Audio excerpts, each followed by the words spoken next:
Hi, you're tuned into My Dad Says Audio. If you've been here before, welcome back. If you're new here, welcome. Today we'll be taking you through the rebodying of a Denon DL-103 cartridge from its original plastic body into a machined aluminium block. My father has already started the process. Dad, can you tell us a little bit about what you've done already? Okay. What we're doing here is you can see here that I've taken the body off a Denon DL-103, my son's DL-103, and we're rebodying it in this aluminium shell here that was obtained on eBay from Germany years ago. So we'll be putting it in this body here. He unfortunately removed the cantilever on the last one with a bit of an accident. Bit of a classic cartridge. I've taken the body off using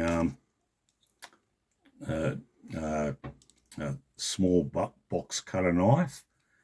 There's 4 points you normally cut to remove it. There,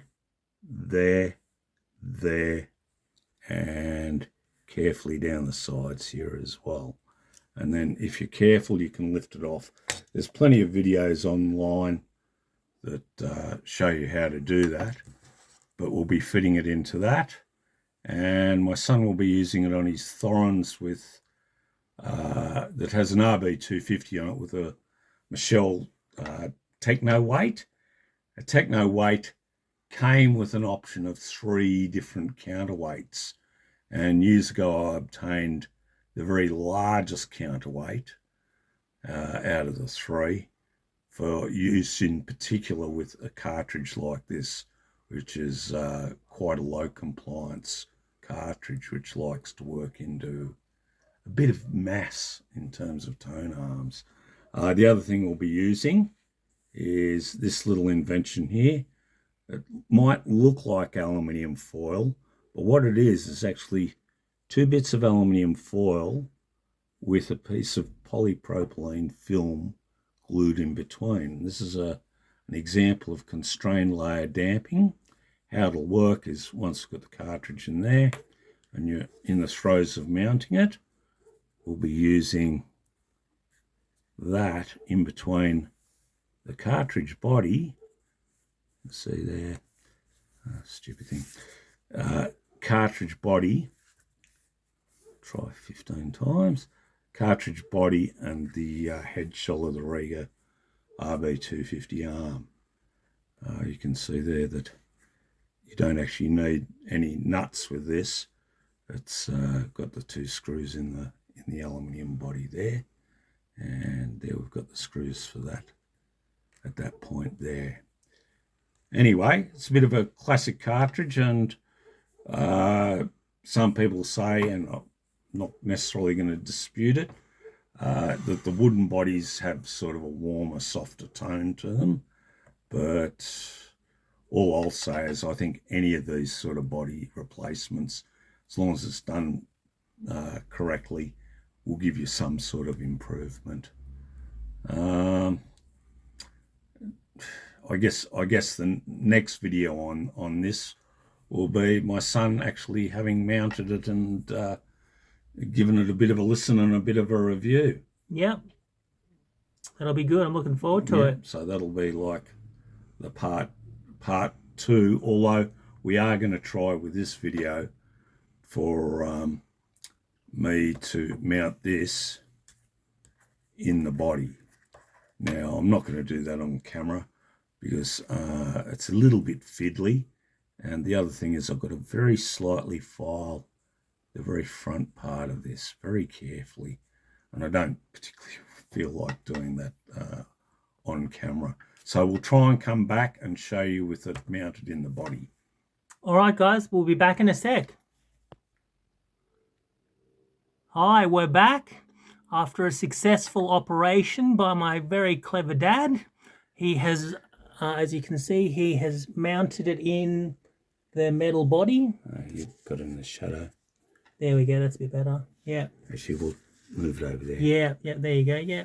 And it's in all nice and neat. Yep. And yeah, we're happy. And there was no decantilevering or disasters. My dad has nerves of steel. So Dad, what do you want to tell us about what you've done? Oh, it's a bit of a classic cartridge, I think, to be quite honest. Bit of a benchmark is the other way you describe it. Yeah, what do they cost now? 400-500? Yeah. But even there, I think it's the sort of cartridge where you've actually definitely got to spend more to get something that's better. And it's me personally, as far as low output moving coils go, I'd say this is where they start. Right. You know, maybe I'm a bit snobbish with that, but yeah, that's sort of the way I'd look at it. Okay, I have heard it before. It does sound better than... I've heard it standard with the plastic body, and I've heard it with the metal body. It's a definite upgrade. The plastic body is a bit weak, and it's got a weird mounting arrangement where it's kind of pressure fitted, and there's no holes in the plastic body. So that's even another step up in the metal body as well. It's threaded. Yep. So you can just screw them in without too much trouble. Yeah. They supply you with the correct length stainless steel hex key bolts for it. So it's actually quite neat. And we're going to be using our little constrained layer dampening pad between the metal body and the tone arm that you're going to be using, the RB250. So in addition to adding a bit of mass of the head shell, you reckon it'll probably allow us to use the heavier weight.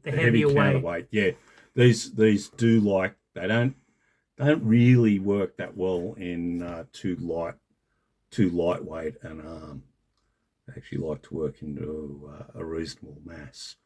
And the heavy counterweight that I got for you for the RB250 with the Techno weight is ideal. Okay, well, I'll see if I can. It is ideal. I did try and fit it. And but it just there wasn't enough weight at this end. No. Yeah. Okay. So anyway, the next video will be a little review on it. Okay. All right, guys, that's it for today. If you like this kind of content, please consider liking, subscribing, sharing, and commenting. All right, guys, until next time, have a good one. Bye.